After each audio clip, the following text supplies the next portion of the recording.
මගේ ආදරණීය යහළු විහෙලියන් හැමෝම ආයුබෝවන් කියලා ආදරයෙන් පිළිගන්නවා කුවකෝ කොන්න අම්මාගේ ආදරණීය රස මැදුරට. ඕන්න මං අද රසම රස කහබතක් හදාගන්නේ කොහොමද කියන රෙසිපි එකත් අරගෙන ඔයාලගේ ගෙදරට ගොඩ වුණා. මගේ යාළුවෝ තාමත් කුවකෝ කොන්න අම්මාව සබ්ස්ක්‍රයිබ් කරලා නැත්නම් දැන්මම සබ්ස්ක්‍රයිබ් කරන්න. ඒ වගේම කුවකෝ කොන්න අම්මාට මේ වගේ අලුතෙන් එකතු වෙන අලුත් රසවත් වීඩියෝස් ඉක්මනින්ම ඔයාලගේ ෆෝන් එකට ගෙන්න ගන්න ළඟම තියෙන බෙල් එකත් ක්ලික් කරන්න. කුවකෝ කොන්න අම්මාත් එක්ක සම්බන්ධ වෙලා තියෙන Facebook, Twitter, Instagram කියන pages ටික මම පහළ තියෙන description එකට ඇතුළත් කරලා තියෙනවා. ඉතින් මගේ යාළුවන්ට පුළුවන් ඒ හරහා වුණත් page එකට like එකක් දාලා කුවකෝ කොන්න අම්මාත් එක්ක සම්බන්ධ වෙන්න. දැන් අපි යමු අපේ මේ රසම රස කහබත හදාගන්න. අපිට මොනවද අවශ්‍ය වෙන්නේ? කොහොමද මේ බත් එක අපි හදාගන්නේ කියලා බලන්න. මම මෙතන සූදානම් කරගෙන තියෙනවා සෝදලා වතුර බේරෙන්න තියාගත්ත කීරිසම්බහල් කිලෝ එකක්. ඒ වගේම රම්පේ කරපිංචා තරමක ලොකු ප්‍රමාණයේ කුරුඳු පොතු කෑල්ලක්, කරාමු නැටි 3-4ක්, එනසාල්ලට 4-5ක් විතර වගේ. ඒ වගේම සිහින්ව ලියාගත්ත බීලුණු ගෙඩියක්. ඊට අමතරව ගම්මිරිස් ඇට මේස හැඳි 1මාරක් විතර වගේ අරන් තියෙනවා මම. ඒ වගේම කහ කුඩු තේ හැඳි භාගයක් විතර වගේ ගී මේස හැඳි 2මාරක් සෝදානම් කරගෙන තියෙනවා.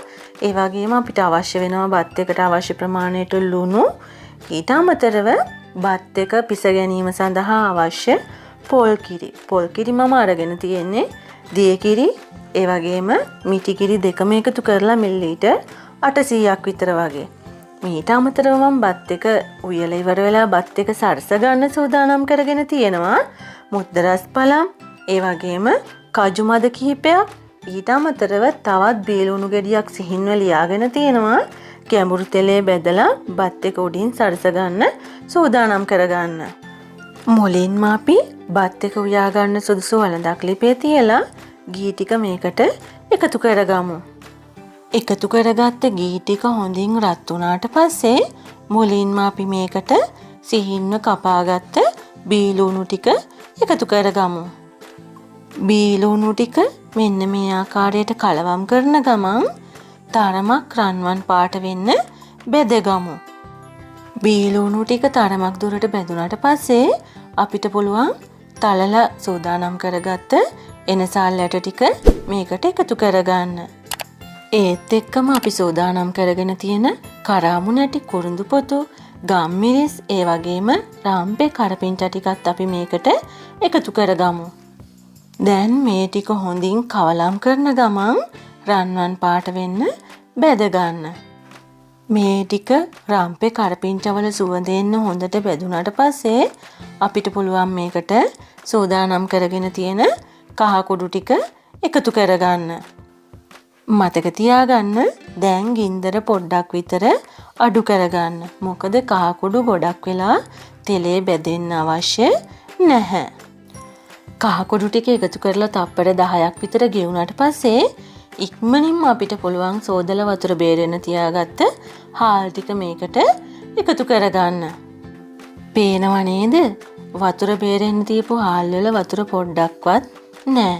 හොඳට වතුර ටික බේරිලා. ඉතින් අපිට පුළුවන් මේ සාදගත්ත මිශ්‍රණයත් සමග මේ හාල් ටික පුංචි වෙලාවක් බෙදෙන්න දෙන්න.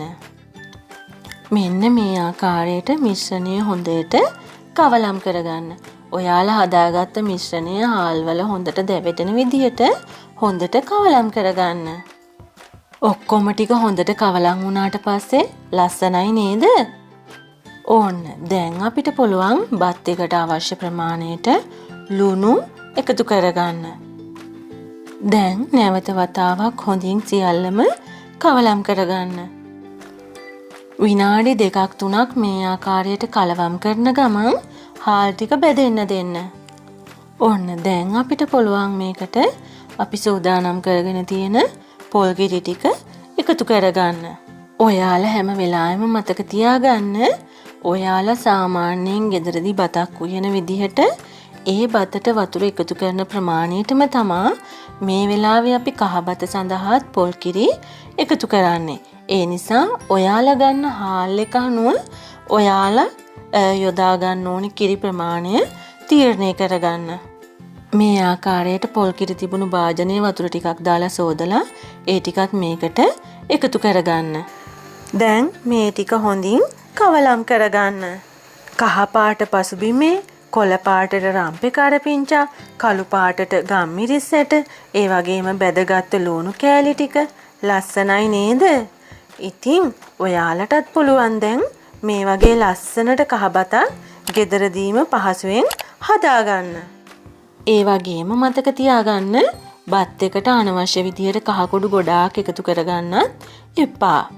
මොකද කහ කුඩු ගොඩාක් බත් එකට එකතු වුණාම බත් එක ලස්සන වෙන්නේ නැහැ.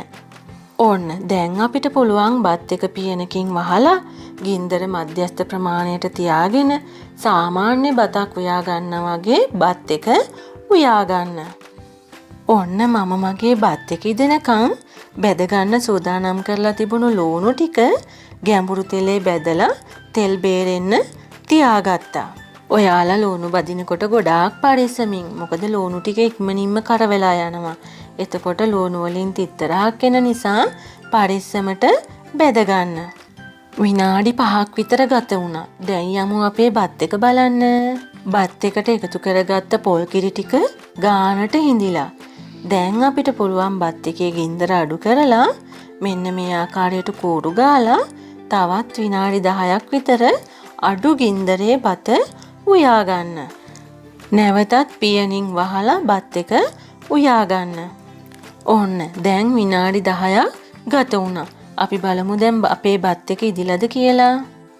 බත් එක හොඳින් කවලම් කරලා අතට බත් ඇට දෙක තුනක් අරන් බලන්න බත් එක තැම්බිලා ඇද්ද කියලා. මගේ බත් එක තව චූට්ටක් විතර හයියයි වගේ. ඉතින් තව විනාඩි 3-4ක් මේ ආකාරයටම බත් එක වහලා අඩු ගින්දරේ උයා ගන්නවා. ඕන්න දැන් නම් මගේ බත් එක ගානට තැම්බිලා බත් ඇට ටික ලස්සනට පොඩි වෙනවා. දැන් අපිට පුළුවන් අපේ ලිප ඕෆ් කරගන්න.